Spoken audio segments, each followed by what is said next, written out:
అందరికీ praise lord. మీరందరూ బాగున్నారని నేను నమ్ముతున్నాను. మరి ఈరోజు మనం ఒక సిరీస్ స్టార్ట్ చేసి ఉన్నాం నిన్నటి దినాన్న. మీరు ఫుల్లీ గ్రోన్ లేదా ఒక మెచ్యూర్ క్రిస్టియనా అనే సిరీస్ మనం స్టార్ట్ చేస్తున్నాము. సో అందులో ఈరోజు మనం రెండో భాగాన్ని చూద్దాము. చాలామంది ఈ లోకంలో మరి దేవుని దగ్గరికి ఎన్నో ప్రేయర్ రిక్వెస్ట్తో, ప్రార్థన విన్నపాలతో వెళ్తూ ఉంటారు. ఆ ప్రేయర్ రిక్వెస్ట్ ఎలా ఉంటాయంటే ఎక్కువగా నాకు ఇది కావాలి, అది కావాలి అనే ఎక్కువగా ఉంటాయి కదా. చాలామంది ఆరోగ్యం గురించి కూడా ప్రార్థన విజ్ఞాపనతో వెళ్తారు. కానీ ఎక్కువగా మనం చూసినట్టయితే మరి లోకరీతిగా ఉంటాయి అవన్నీ. అయితే నేను అడిగేది ఏంటంటే, దేవుడు మరి వెంటనే జవాబు ఇవ్వడానికి ఎలా అయితే అందరూ ఆశిస్తూ ఉంటారో, నాకు ఇప్పుడే ఆన్సర్ కావాలి, నాకు ఇప్పుడే అది కావాలి అని అడుగుతూ ఉంటారు. మరి అలా అడిగినప్పుడు దేవుడు ఇవ్వడానికి ఆయన ఏమైనా జీనీనా? అలాదిన్ చిరాగ్ నుండి వచ్చిన జీనియా ఏంటి? కాదు కదా. మరి చాలామంది అలాగే అనుకుంటారు, దేవుడు నేను అడిగిన వెంటనే నాకు జవాబు ఇచ్చేయాలి అని. కానీ దేవుడు ఆయన మన తండ్రి, ఆయన మనల్ని ఎంతగానో ప్రేమిస్తున్నారు. ఆయన ఎప్పుడు కూడా మన మంచి కోరే దేవుడు. ఆయన ఎప్పుడు మనల్ని చేయి విడువని దేవుడు. ఆమేన్. ఆయన మనకు సహాయం చేసే దేవుడు. ఆయన మనకి ఎప్పుడు ఇవ్వాలో, మనం అడిగిన దానికి ఆయన ఎప్పుడు జవాబు ఇవ్వాలో అది ఆయనకి బాగా తెలుసు. ఎందుకంటే ఆయన మన తండ్రి. చూడండి, ఒక చిన్న బిడ్డకి మనం ఒక నైఫ్ని, కత్తిని తీసుకెళ్ళిస్తే ఆ బిడ్డ దాన్ని ఎలా వాడతాడు? వాడగలుగుతాడా అండి? లేదు.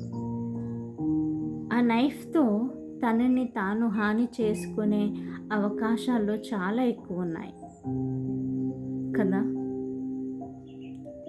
మరి మన తండ్రి, మన దేవుడైన తండ్రి, ఆయన మనకి సరైన సమయంలో, సమయం వచ్చినప్పుడు ఆయన మనకు ఇస్తారు. చూడండి, ఎక్లీసియాస్టిస్లో రాసి ఉంటుంది, అన్నిటికీ ఒక సమయం అంటూ ఉంటుంది కదా. సో మనము కూడా దేవుని మీద విశ్వాసం ఉంచి, నమ్మకం ఉంచి, ఆయన తగిన సమయమందు మన ప్రార్థనలకు జవాబిస్తారని విశ్వాసముతో మనం వేచి చూద్దాము. చూడండి, యోబు జీవితము, యోబు పుస్తకం 1వ అధ్యాయం 21వ వచనంలో ఇలాగ రాసి ఉంటుంది. అక్కడ రాసి ఉంటుంది, యోబు 1వ అధ్యాయం 21వ వచనంలో రాసి ఉంటుంది, నేను నా తల్లి గర్భం నుండి దిగంబరునిగా వచ్చాను, దిగంబరునిగానే నేను తిరిగి వెళ్తాను. దేవుడే ఇచ్చెను, ఆయనే తీసుకొనెను, ఆయనకే మహిమ కలుగును గాక. మరి యోబు చాలా ఇబ్బందికరమైన పరిస్థితిలో, అలాంటి పరిస్థితి చాలా భయంకరమైన పరిస్థితి, ఎవ్వరికి కూడా అలాంటి పరిస్థితి రాకూడదు. అలాంటి పరిస్థితిలో కూడా మరి తన విశ్వాసాన్ని ఆయన దేవుని మీద ఉంచారు. ఈ లోకంలో వాటి వెనకాల రాకులాడలేదు. మనకి ప్రార్థనలకు జవాబు వచ్చినా రాకపోయినా, మనకి తినడానికి ఏదైనా ఉన్నా లేకపోయినా, మనకి ఉద్యోగం ఉన్నా లేకపోయినా, మనము ఇల్లు కట్టుకున్నా కట్టుకోకపోయినా, ఎలాంటి పరిస్థితి అయినా మనం ఆయనను స్తుతించగలుగుతామా? దేవుడు దీవించినప్పుడు కూడా, దేవుడు ఆలస్యం చేస్తున్నప్పుడు కూడా మనము ఆయనని స్తుతించగలుగుతామా? ఈరోజు మనల్ని మనం ప్రశ్నించుకుందాము. యోబులాగా మనం కూడా ఆయనను స్తుతించగలుగుతామా?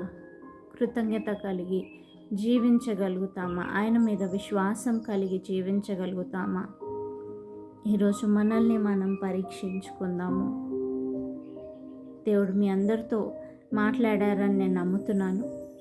దేవుడు మీ అందరికీ తోడై ఉండును గాక. అందరికీ ప్రైజ్ లార్డ్.